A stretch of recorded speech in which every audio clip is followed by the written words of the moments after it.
विभाग पलवल द्वारा पलवल जिले के किसानों के किसान मेले का आज बागवानी केंद्र होडल में आयोजन किया गया। इस अवसर पर कृषि विभाग के डीडीए पवन शर्मा ने सभी का आज मेले में पधारने पर धन्यवाद करते हुए कहा कि केंद्र व हरियाणा सरकार द्वारा किसानों के हित के लिए अनेकों योजनाएं लागू की गई हैं।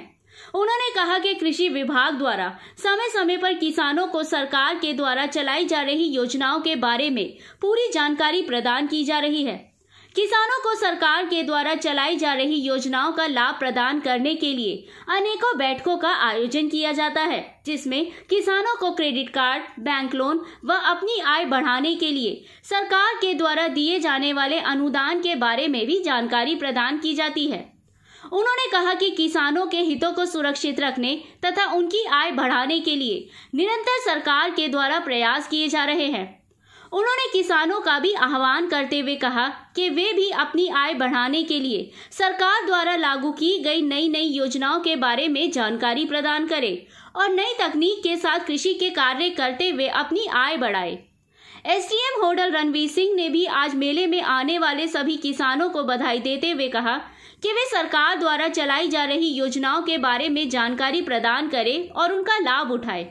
उन्होंने किसानों से धान की फसल कम कर लेने का आह्वान करते हुए कहा कि वे अन्य मौसमी फसलों को पैदा करके उनको बेचकर भारी मुनाफा कमाएं, ताकि किसानों के साथ ही देश का भी भला हो सके। जिला भाजपा प्रधान चरण सिंह तेवतिया ने कहा कि भाजपा सरकार के द्वारा किसानों के हितों में लगातार कार्य किए जा रहे हैं, जिस कारण से आज किसान काफी खुशहाल हो गया है। उन्होंने किसानों से सरकार के द्वारा लागू की गई सभी स्कीमों का लाभ उठाकर अपने जीवन स्तर को सुधारने का आह्वान किया। इस अवसर पर किसानों की प्रश्नोत्तरी प्रतियोगिता का भी आयोजन किया गया, जिसमें विजेता किसानों को पुरस्कार दे करके सम्मानित किया गया। डीडीए पवन शर्मा के द्वारा सभी मुख्य अतिथि व अतिथियों को स्मृति चिन्ह दे करके सम्मानित किया गया। किसान मेले में बागवानी विभाग, खाद, बीज एजेंसियों, ब्रह्मकुमारी सेंटर होडल द्वारा अनेकों स्टॉलें लगाई गई, जिनमें आकर के किसानों ने इनके बारे में जानकारी प्रदान कर इसका लाभ उठाया। होडल से हुकुम गोला की रिपोर्ट। इसी औचित्य के लिए ये मेले आयोजन किए जा रहे हैं। माइक्रो इरिगेशन में मैंने अभी एक स्टॉल पे देखा है, बूंद बूंद ड्रिप सिस्टम से खेती को तैयार करना, उसमें 100% सब्सिडी दी जा रही है। इससे बढ़ के क्या होगा?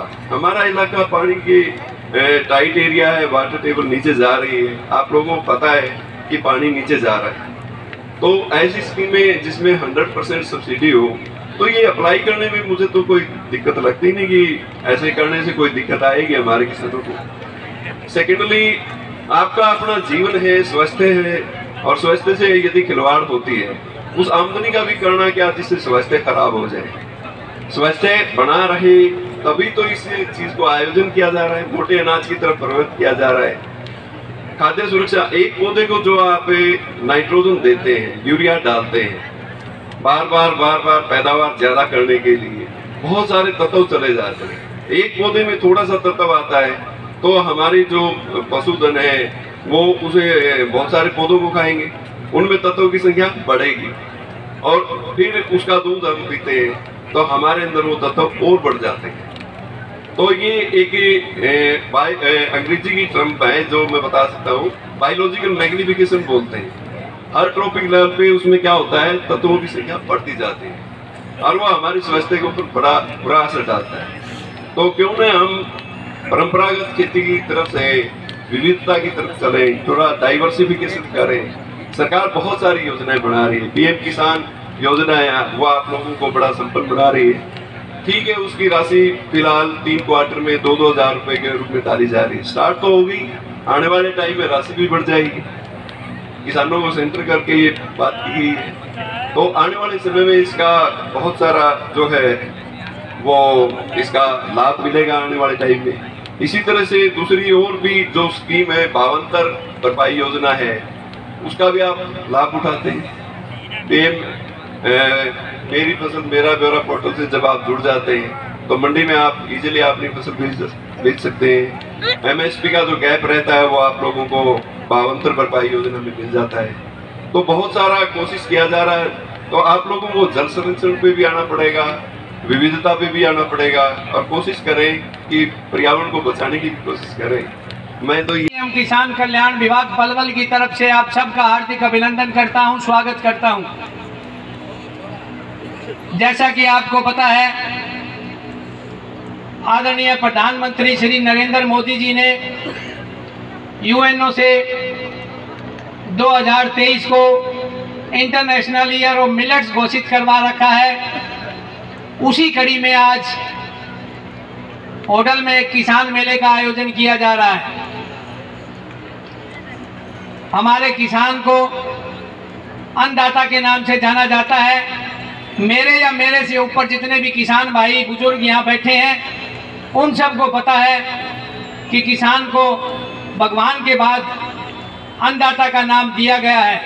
लेकिन जो युवा पीढ़ी है, जो यूथ है, जो हमारे स्कूल कॉलेजों में पढ़ते हैं, वो बच्चे इस बात से अभी अनभिज्ञ हैं कि किसान को अन्नदाता क्यों कहते हैं।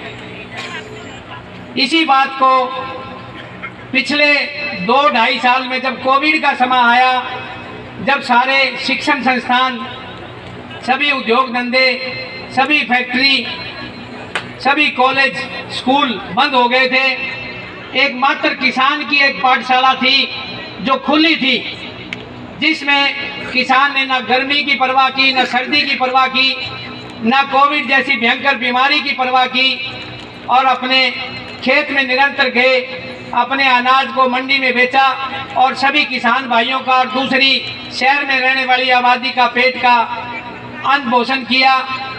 तब से हमारी युवा पीढ़ी को ये पता लग गया कि हमारा किसान दाता किस तरह अन्नदाता के नाम से जाना जाता है। तो मैं मंच के माध्यम से सभी किसान भाइयों को इस बात के लिए बहुत बहुत आभार प्रकट करता हूं कि इन्होंने कोविड के समय में सभी 36 बिरादरी का ध्यान रखा और अपनी सेहत की बिल्कुल भी परवाह नहीं की। जैसा आपको पता है कि हमारा कृषि विभाग विभिन्न स्कीमों को लॉन्च कर रहा है। अभी 2021 में आदरणीय मुख्यमंत्री महोदय ने हर खेत स्वस्थ खेत के नाम से एक स्कीम शुरू की थी, जिसका मेन उद्देश्य है हमारे हर एकड़ का सॉइल सैंपल लेना है, ताकि हमारे किसान की भूमि का सॉइल सैंपल लेकर उसको लैब में भेजकर टेस्ट करवाया जा सके कि हमारी मिट्टी में किन किन पोषक तत्वों की कमी है। और जिला पलवल में 1,87,413 सॉइल सैंपल का टारगेट जो रबी सीजन में पूरा हो जाएगा, उसके बाद लैब से एक सॉइल हेल्थ कार्ड बनकर आएगा, जिसमें अंकित मात्रा के अनुसार ही किसान अपने खेत में खाद का प्रयोग कर सकेगा। इससे किसान की फसल की लागत भी कमी होगी और किसान की जो हमारे प्रधानमंत्री जी की सोच है कि किसान की इनकम को डबल करना है, इसमें ये बहुत ही बड़ी भागीदारी होगी।